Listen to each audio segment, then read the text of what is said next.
Salut les mangavores. Aujourd'hui on fait un petit tour de mes découvertes manga du mois de février. C'est parti. On commence avec DRCL Midnight Children de Shinichi Sakamoto, inspiré de l'œuvre de Bram Stoker aux éditions Kiun. Vous connaissez certainement l'auteur pour ses précédents mangas Ascension et Innocent. On est sur le mythe de Dracula revisité par cet incroyable artiste. Fin du 19e siècle, un vaisseau russe embarque d'étranges caisses remplies d'une terre à l'odeur pestilentielle. La traversée des océans est un calvaire pour l'équipage. Disparitions et morts suspectes s'enchaînent. Quand le bateau parvient enfin à destination en Angleterre, il a tout d'une épave flottante. Alors que la police portuaire se lance à la recherche de survivants, elle tombe sur une énorme créature mi-homme mi-loup qui disparaît comme par magie. Quelques instants plus tard, dans le cimetière de la ville, 4 élèves du prestigieux établissement Whitby assistent à une scène terrifiante. Un de leurs camarades est capturé par une bête ténébreuse. Seule Mina Murray, l'unique fille de l'établissement, a le courage de voler à son secours, mais il est déjà trop tard. C'est splendide, c'est glauque, c'est déstabilisant. Le premier tome vient de sortir, le manga est en cours avec 4 volumes au Japon.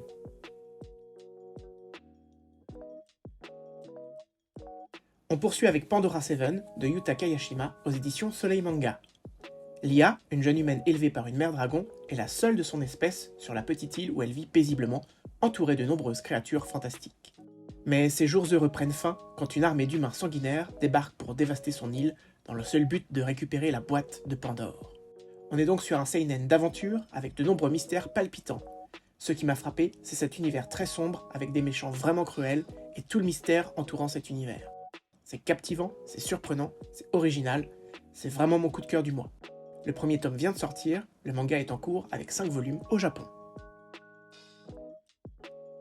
On termine avec 365 Days to the Wedding de Tamiki Wakaki chez Mana Books. Vous connaissez peut-être l'auteur pour son précédent manga Que sa volonté soit faite. On reste sur de la comédie romantique avec un pitch que j'ai beaucoup aimé. Rika et Takuya, 2 timides salariés d'une agence de voyage qui se connaissent à peine, vont devoir annoncer leur mariage imminent pour échapper à une mutation en Sibérie. Elle est passionnée de cartographie et préfère la compagnie de ses cartes à celle des êtres humains, et Takuya, lui, ne semble s'intéresser qu'aux chats. Réussiront-ils à tromper leur entourage? C'est mignon, c'est doux, c'est amusant. Sans être extrêmement original, ce manga est superbement réalisé et donne envie de savoir comment va évoluer la relation entre les 2 protagonistes.